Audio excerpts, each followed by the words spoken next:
नमस्कार विद्यार्थी मित्रों, फरी एक बार आप सबનું સ્વાગત છે। દોસ્તો, આપણે પ્રકરણ નંબર 2 સપુષ્પ વનસ્પતિઓમાં લિંગી પ્રજનનની ચર્ચા કરતા હતા અને અત્યાર સુધી આપણે આટલી બાબતો જોઈ ગયા કે પુકેસર દ્વારા નરજન્યુઓનું નિર્માણ કેવી રીતે થાય। તો એમાં આપણે ભણી ગયા કે પુકેસર હોય, પુકેસરના પરાગાશયમાં 4 લઘુબીજાણુ ધાનીઓ ઉત્પન્ન થાય। આ લઘુબીજાણુ ધાનીમાં લઘુબીજાણુ માતૃકોષો હોય અને આ લઘુબીજાણુ માતૃકોષોનું અર્ધીકરણ થઈ અને એક માતૃકોષમાંથી 4 પરાગરજ એટલે કે લઘુબીજાણુ ઉત્પન્ન થાય અને પછી આ પરાગરજમાં 2 વખત વિભાજન થાય એટલે એક વાનસ્પતિક કોષ અને 2 નરજન્યુઓ ઉત્પન્ન થાય। આટલે સુધીની વાત આપણે કરી ગયા। હવે આજે પૂર્વફલન રચનાઓ અને ઘટનાઓમાં આગળ વધીએ। જેવી રીતે આપણે જેવી રીતે આપણે નરજન્યુઓની ઉત્પત્તિ જોઈ એવી જ રીતે આજે આપણે સ્ત્રીકેસર દ્વારા માદાજન્યુઓ કેવી રીતે ઉત્પન્ન થાય એની ચર્ચા કરશું।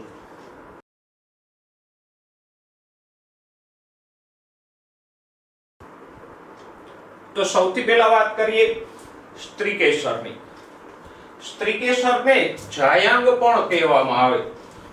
સૌપ્રથમ સ્ત્રીકેસરની સંખ્યા અને સ્ત્રીકેસર ચક્રના પ્રકારોની ચર્ચા કરીએ તો સ્ત્રીકેસર ચક્રને 2 પ્રકારોમાં વહેંચી શકાય।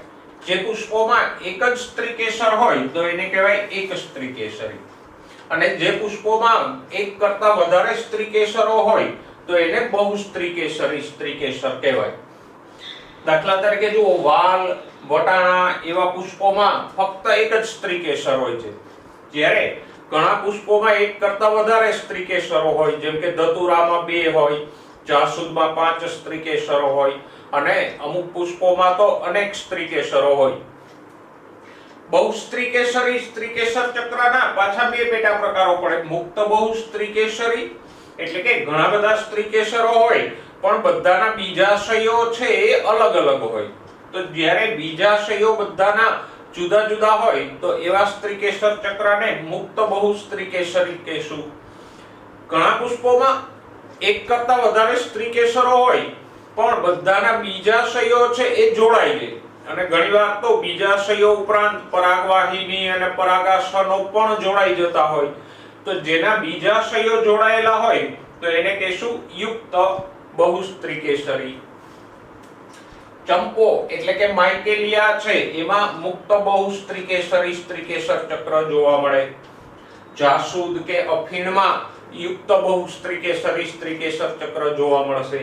તો આમ સ્ત્રીકેસર ચક્રને આપણે આ રીતે ભાગોમાં વહેંચી શકીએ। એક સ્ત્રીકેસરી, દાખલા તરીકે વાલ, વટાણા, બહુસ્ત્રીકેસરી। એના પાછા 2 પેટા પ્રકારો પડે। મુક્ત બહુસ્ત્રીકેસરી, દાખલા તરીકે માઇકેલિયા એટલે કે ચંપો, અને યુક્ત બહુસ્ત્રીકેસરી, દાખલા તરીકે જાસૂદ, અફીણ, ધતુરો વગેરે। મિત્રો, હવે વાત કરીએ સ્ત્રીકેસરની રચનાની। તો ધોરણ 11 માં પણ આપણે ભણી ગયા કે જાયાંગ એટલે સ્ત્રીકેસરમાં 3 ભાગો હોય। સૌથી ઉપરનો ભાગ પરાગાસન, એના પછી લાંબી રચના હોય જે પરાગવાહિની કહેવાય અને નીચેનો ફૂલેલો અને પોલાણવાળો ભાગ છે બીજાશય। તો આમ સ્ત્રીકેસરમાં 3 ભાગો હોય: પરાગાસન, પરાગવાહિની અને બીજાશય। પરાગાસન છે એ નામ પ્રમાણે જ પરાગરજનું આસન છે, એટલે કે પુકેસરની પરાગરજ છે આ પરાગાસન ઉપર સ્થાપિત થશે। એના પછી એક લાંબી રચના હોય જેને કહેશું પરાગવાહિની અને નીચે જે ફૂલેલો અને પોલો ભાગ છે એને કહેશું બીજાશય। તો આમ સ્ત્રીકેસરમાં 3 ભાગો આવેલા હોય। હવે બીજાશયની અંદર નાના નાના સૂક્ષ્મ અંડકો આવેલા હોય અને અંડકો જે ભાગે જોડાયેલા હોય એ ભાગને કહેવાય જરાયુ। તો જરાયુ એ પણ આપણે ધોરણ 11 ના પ્રકરણ નંબર 5 માં ભણી ગયા કે બીજાશયના જે સ્થાનેથી અંડકો ઉત્પન્ન થાય અથવા એમ કહીએ કે બીજાશયમાં જે સ્થાને અંડકો જોડાયેલા હોય એ ભાગને કહેશું જરાયુ। તો આમ બીજાશયમાં જરાયુ હોય અને જરાયુ ઉપરથી અંડકો ઉત્પન્ન થાય। અને અંડકની અંદર જ માદાજન્યુનો વિકાસ થશે. તો આદિ સ્ત્રીકેસરની રચના એકદમ સરળ છે. 3 જ ભાગો છે: પરાગાસન, પરાગવાહિની અને બીજાશય. અને બીજાશયની અંદર અગત્યની રચના હોય તો એ છે અંડક. તો વિદ્યાર્થી મિત્રો, આપણે એ વાત કરી કે સ્ત્રીકેસરના બીજાશયમાં જરાયુ ઉપરથી અંડકો ઉત્પન્ન થાય અને આગળ જતા આ અંડકોની અંદર જ માદાજન્યુ ઉત્પન્ન થશે. તો આપણે પહેલા અંડકોની સંખ્યા અને અંડકની રચના વિશે વાત કરીએ. સૌથી પહેલા વાત કરીએ અંડકોની સંખ્યા.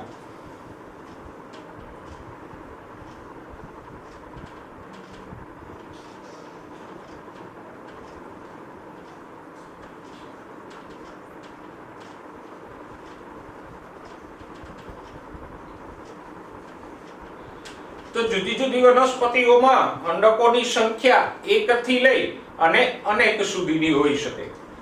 દાખલા તરીકે જુઓ, ઘઉં, પછી ડાંગર એટલે કે ચોખા, કેરી, આ બધી વનસ્પતિઓમાં એક જ અંડક હોય.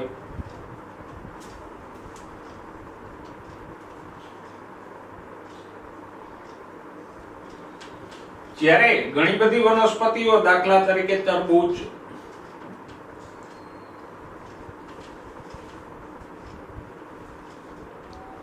પપૈયા, ઓર્કિડ,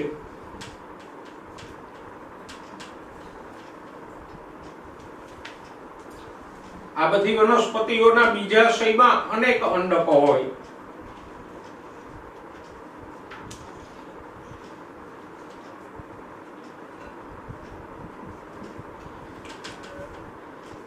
હવે આમ તો અંડકો વિશે આપણને ખ્યાલ ના હોય, પણ અંડકની સંખ્યાનો અંદાજ લગાવવો હોય તો બીજની સંખ્યાના આધારે લગાવી શકાય. કારણ કે આપણે ભૂતકાળમાં ભણી ગયા કે અંડકમાંથી જ બીજ બનશે.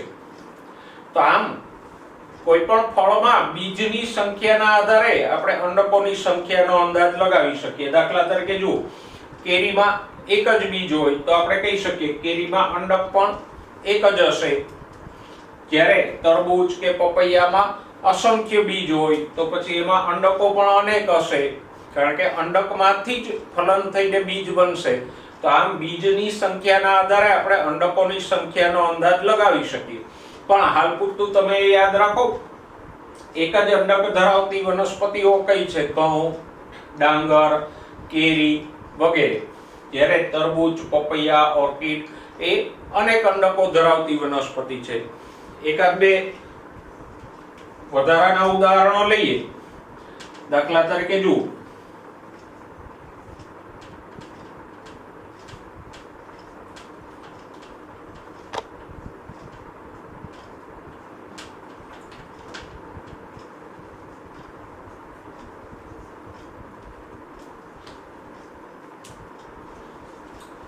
તો હવે તમે કહી શકશો કે આ બધામાંથી કઈ વનસ્પતિમાં એક અંડક હોય અને કઈ વનસ્પતિઓમાં ઘણા બધા અંડકો હોઈ શકે?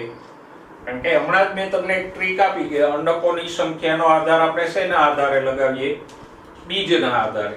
તો આ બધામાં બીજની સંખ્યાના આધારે, ભલે પુસ્તકમાં નથી લખ્યું છતાં પણ તમે કહી શકો કે રીંગણા, ટમેટા, મરચા, દાડમ વગેરેમાં અનેક અંડકો હશે. તો આમ અંડકોની સંખ્યા આપણને આપેલા ઉદાહરણ સિવાય પણ કંઈ આપે તો પણ આપણે જણાવી શકીએ.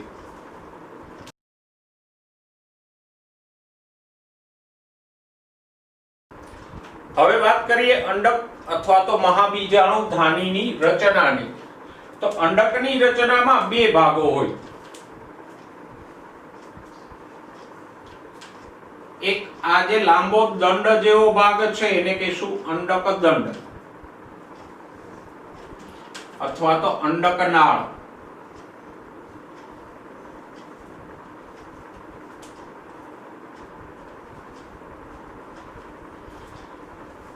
તો અંડક દંડ કે અંડક નાળ એ લાંબો દંડ જેવો ભાગ હોય જેના દ્વારા અંડક છે એ જરાયુ સાથે જોડાયેલું છે.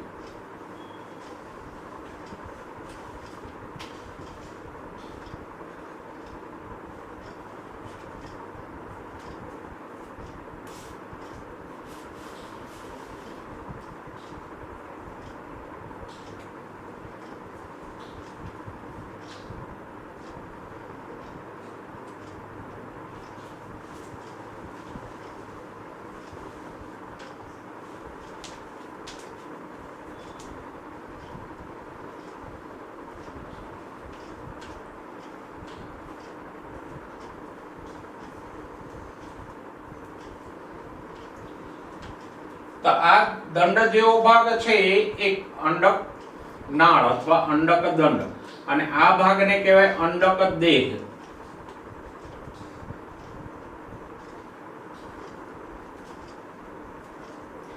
અને આ અંડક દેહ અને અંડક નાળ બે જ્યાંથી જોડાય છે એ પ્રદેશને આપણે કહીશું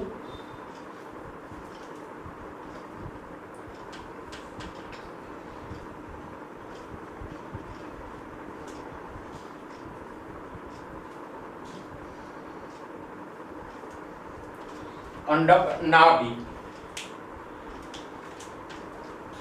હવે અંડક દેહ છે એ ઘણી બધી રચનાઓ ધરાવે. જો સૌથી પ્રથમ આપણે વાત કરીએ તો અંડક દેહમાં બે અંડાવરણો છે. આ એક બહારનું આવરણ અને આ બીજું છે અંદરનું આવરણ. તો આ બાહ્ય અંડકાવરણ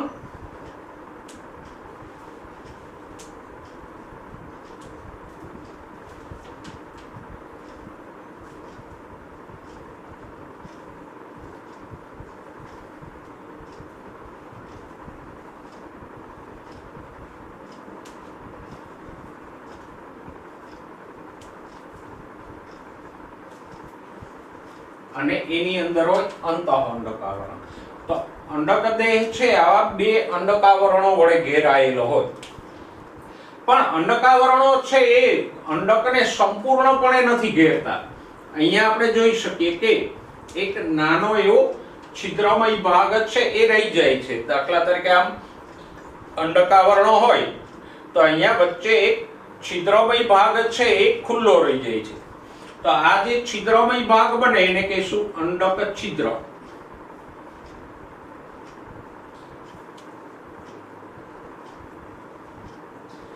અને આ અંડક છિદ્રમાંથી જ પરાગનલિકા અંદર પ્રવેશશે અને નરજન્યુઓ પરાગનલિકા દ્વારા અંદર દાખલ થશે. એ ઉપરાંત આ અંડક છિદ્ર તરફનો છેડો છે એને કહીશું અંડક છિદ્રીય ધ્રુવ.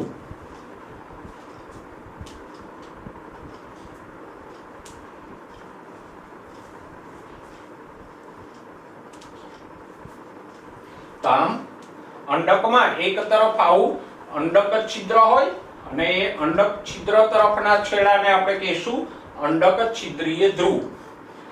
અંડક છિદ્રથી વિરુદ્ધનો છેડો છે એને કહીશું અંડક તલ, અને અંડક તલ તરફના છેડાને આપણે કહીશું અંડક અંડક તલીય ધ્રુવ.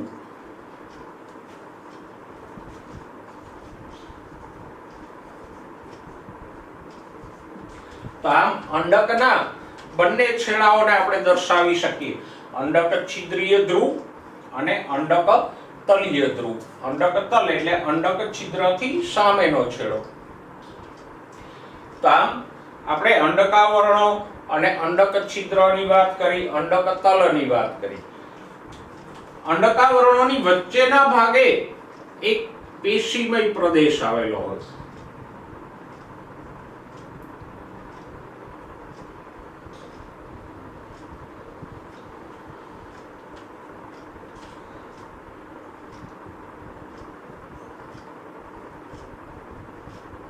આ અંડકાવરણોની વચ્ચે આવો એક કોષોથી બનેલો ભાગ આવેલો હોય. એ ભાગને કહીશું પ્રદેહ.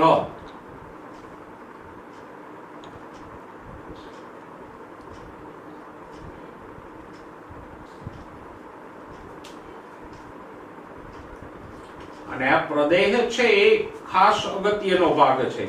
કારણ કે અહીંયા આપણે જેમ દર્શાવ્યું છે અંડકની અંદર પ્રદેહ હોય અને પ્રદેહની અંદર જ મહાબીજાણુ ઉત્પન્ન થશે. તો આગળ જતા પ્રદેહનો કોઈ કોષ છે એ જ મહાબીજાણુ ઉત્પન્ન કરશે અને પછી મહાબીજાણુમાંથી માદાજન્યુ ઉત્પન્ન થશે.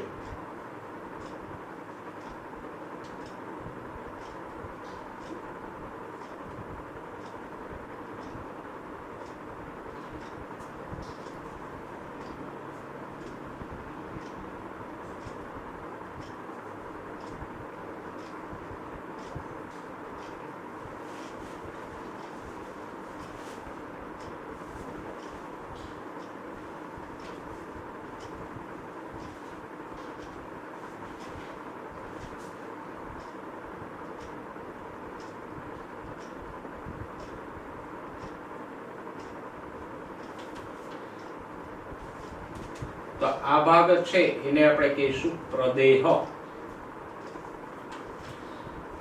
દોસ્તો પ્રદેહના કોષો છે એ ઘટ્ટ જીવરસ વાળા અને સંચિત એટલે કે સંગ્રહિત ખોરાક ધરાવતા હોય. એમાં પુષ્કળ પ્રમાણમાં ખોરાક સંગ્રહાયેલો હોય. કારણ કે પ્રદેહમાં હવે જે આગળનો વિકાસ થવાનો છે મહાબીજાણુ, ભ્રૂણપુટ અને ભ્રૂણપુટની અંદર માદાજન્યુનો વિકાસ થશે. તો એ વિકાસ માટેનો ખોરાક છે એ આ પ્રદેહના કોષોમાંથી જ આવશે. સમાનતા જોઈએ તો જુઓ અંડક છે મહાબીજાણુ ધાની છે અને એની અંદર મહાબીજાણુ અને મહાબીજાણુમાંથી માદાજન્યુ ઉત્પન્ન થાય છે. એવી જ રીતે લઘુબીજાણુ પરાગરજની વાત કરો તો પરાગાશયમાં લઘુબીજાણુ ધાની હતી અને લઘુબીજાણુ ધાનીની અંદર લઘુબીજાણુ એટલે કે પરાગરજ ઉત્પન્ન થતી હતી અને પરાગરજની અંદર નરજન્યુ ઉત્પન્ન થતો હતો. ઓકે તો દોસ્તો આપણે અંડક અથવા તો મહાબીજાણુ ધાનીની રચના જોઈ. ફરી એક વખત એને જોઈ લઈએ તો અંડકમાં બે ભાગો હોય. અંડક નાળ જેના દ્વારા અંડક છે એ બીજાશયના જરાયુ સાથે જોડાયેલો હોય અને પોષણ મેળવે. બીજો આ જે ભાગ છે એને કહેશું અંડક દેહ. અંડક દેહમાં ફરતી બાજુએ બે અંડકાવરણો હોય, બાહ્ય અંડકાવરણ અને અંતઃ અંડકાવરણ. અને અંડકાવરણના એક છેડા તરફ અંડક છિદ્ર હોય. એ છેડાને કહેશું અંડક છિદ્રીય ધ્રુવ. અંડક છિદ્રથી સામેના છેડાને કહેશું અંડક તલીય ધ્રુવ. અંડકમાં સૌથી મહત્વનો ભાગ હોય તો અંડકાવરણોની વચ્ચે આવેલો આ પ્રદેહ કે જેના કોષો જીવરસ ઘટ્ટ જીવરસ વાળા અને સંચિત ખોરાક ધરાવતા હોય. અને આગળ જતા આ પ્રદેહનો જ કોઈ કોષ છે એ મહાબીજાણુ માતૃકોષ તરીકે વિકાસ પામશે અને પછી એ મહાબીજાણુ માતૃકોષનું અર્ધીકરણ થઈ અને 4 મહાબીજાણુઓ બનશે. તો આમ પ્રદેહની અંદર જ મહાબીજાણુ બને અને પછી મહાબીજાણુમાંથી માદાજન્યુઓ ઉત્પન્ન થશે. ઓકે વિદ્યાર્થી મિત્રો, હવે આ કોષોની પ્લોઇડી એટલે કે રંગસૂત્રોની સંખ્યાની વાત કરીએ. તો અંડક નાળથી લઈ અને અંડકાવરણો અને પ્રદેહ બધાના કોષો કેવા હશે તો કે અહીંયા બધા જ કોષો દ્વિકીય એટલે કે 2n હોય. મતલબ કે રંગસૂત્રોના બે સેટ ધરાવતા કોષો હશે. આ બધા જ કોષો અંડક નાળ, અંડકાવરણો અને પ્રદેહ તમામ કોષોની પ્લોઇડી કેવી હશે? દ્વિકીય. પછી આ જે મહાબીજાણુ માતૃકોષ છે એનું અર્ધીકરણ થઈ અને અહીંયા 4 મહાબીજાણુઓ બનશે. તો એ 4 મહાબીજાણુઓ અર્ધીકરણથી ઉત્પન્ન થાય છે એટલે એ બધાની પ્લોઇડી કેવી હશે? એકકીય. તો છેક સ્ત્રીકેસરથી લઈ અને મહાબીજાણુ માતૃકોષ બધાની પ્લોઇડી છે એ દ્વિકીય હશે અહીંયા સુધીની.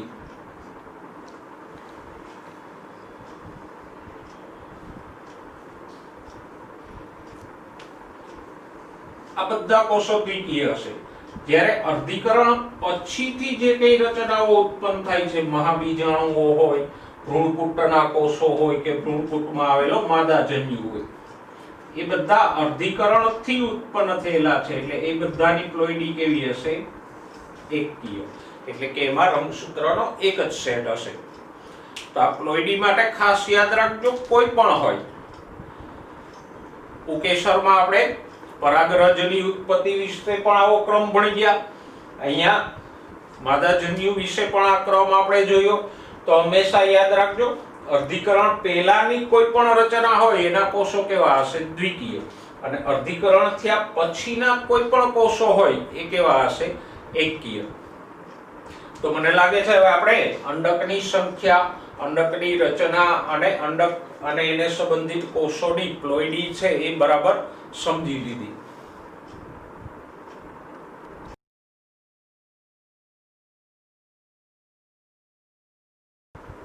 તો વિદ્યાર્થી મિત્રો, આપણે વાત કરી કે અંડકની અંદર પ્રદેહ હોય અને પ્રદેહની અંદર મહાબીજાણુ ઉત્પન્ન થાય. પ્રદેહના આ કોષો છે એ ઘટ્ટ જીવરસવાળા અને સંચિત ખોરાક ધરાવતા હોય, એટલે કે પ્રદેહના કોષોમાં ઘણો બધો ખોરાક સંગ્રહિત હોય અને આ પ્રદેહના કોઈ કોષમાંથી જ આગળ જતા મહાબીજાણુ ઉત્પન્ન થશે. તો આ મહાબીજાણુ ઉત્પન્ન થવાની ઘટનાને કહેવાય મહાબીજાણુ જનન.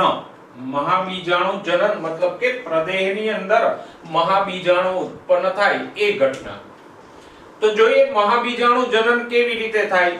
તો કે પ્રદેહનો કોઈ એક કોષ, સામાન્ય રીતે આ અંડક છિદ્રીય છેડા તરફનો કોઈ એક કોષ છે એ મોટો બને અને આ મોટા બનેલા કોષને આપણે કહીશું મહાબીજાણુ માતૃકોષ, મેગાસ્પોર મધર સેલ.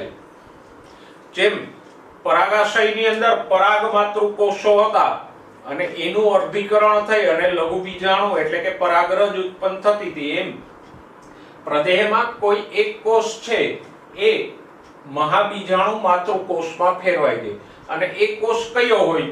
તો કે સામાન્ય રીતે આ અંડક છિદ્રીય છેડા તરફનો કોઈ કોષ છે એ મહાબીજાણુ માતૃકોષમાં ફેરવાઈ જશે. MMC એટલે મેગાસ્પોર મધર સેલ, મહાબીજાણુ માતૃકોષ. અને આ મહાબીજાણુ માતૃકોષ કેવો હોય? દ્વિકીય હોય. આગળ જતા એ મહાબીજાણુ માતૃકોષનું અર્ધીકરણ સ્વરૂપે વિભાજન થશે અને આપણે જાણીએ છીએ કોઈ પણ કોષનું અર્ધીકરણ થાય એટલે 4 કોષો ઉત્પન્ન થાય અને એ ચારેય કોષો કેવા હોય? એકકીય. તો આ મહાબીજાણુ માતૃકોષનું પહેલું અર્ધીકરણ વિભાજન થશે એટલે 2 મહાબીજાણુઓ બનશે અને બીજું અર્ધીકરણ વિભાજન થશે એટલે 4 મહાબીજાણુઓ બનશે અને આ 4 મહાબીજાણુઓને મહાબીજાણુ ચતુષ્ક કહેવાય. અને આ ચારેય મહાબીજાણુઓ કેવા હોય? એકકીય હોય. તો આમ મહાબીજાણુ જનનની ક્રિયામાં એક અર્ધીકરણ થશે. કોઈ પણ એક કોષ છે એ મહાબીજાણુ માતૃકોષ તરીકે વર્તે અને પછી એ મહાબીજાણુ માતૃકોષનું અર્ધીકરણ થઈ અને 4 એકકીય મહાબીજાણુઓ બને અને આ 4 મહાબીજાણુઓને આપણે કહીશું મહાબીજાણુ ચતુષ્ક. જો અહીંયા આખી પ્રક્રિયા છે એ લઘુ બીજાણુ એટલે કે પરાગરજની ઉત્પત્તિને સમાન છે. આપણે વાત કરી એમ પરાગાશયની અંદર જે પોલન મધર સેલ અથવા તો લઘુ બીજાણુ માતૃકોષો હોય એનું અર્ધીકરણ થઈ અને ત્યાં પરાગ ચતુષ્ક બનતું હતું. અહીંયા મહાબીજાણુ માતૃકોષનું અર્ધીકરણ થઈ અને મહાબીજાણુ ચતુષ્ક બને છે. એક જ ફરક છે, ત્યાં પરાગ માતૃકોષો કે લઘુ બીજાણુ માતૃકોષો ઘણા બધા હતા અને દરેકનું અર્ધીકરણ થઈ અને ઘણી બધી પરાગરજ કે લઘુ બીજાણુ બનતા હતા. અહીંયા મહાબીજાણુ માતૃકોષ એક જ છે અને એનું અર્ધીકરણ થઈ અને ફક્ત 4 મહાબીજાણુઓ બનશે. અને આ 4 માંથી પણ આપણે આગળ ભણશું કે એક સક્રિય રહેશે અને બાકીના 3 છે એ નાશ પામી જશે. તો વિદ્યાર્થી મિત્રો, આજે આપણે સ્ત્રીકેસરની રચના, સ્ત્રીકેસરમાં બીજાશય, બીજાશયમાં અંડકો એટલે કે મહાબીજાણુ ધાનીઓ અને અંડકની રચનાની વાત કરી. આગળ જતા અંડકની અંદર મહાબીજાણુ માતૃકોષનો વિકાસ અને એ મહાબીજાણુ માતૃકોષમાંથી મહાબીજાણુની ઉત્પત્તિ એટલે કે મહાબીજાણુ જનનની વાત કરી. નેક્સ્ટ લેક્ચરમાં આપણે એ જોઈશું કે આ મહાબીજાણુમાંથી માદાજન્યુ કેવી રીતે ઉત્પન્ન થાય. પણ ત્યાં સુધીમાં આટલી જે પ્રક્રિયા આપણે ભણ્યા મહાબીજાણુ જનન સુધીની એ બરાબર સમજી લેજો. આશા રાખું છું કે આજના બધા મુદ્દાઓ તમને સારી રીતે સમજાયા હશે. આગળના લેક્ચરમાં આપણે આગળ વાત કરશું. ત્યાં સુધી સ્વસ્થ રહો, મસ્ત રહો અને ભણવામાં વ્યસ્ત રહો.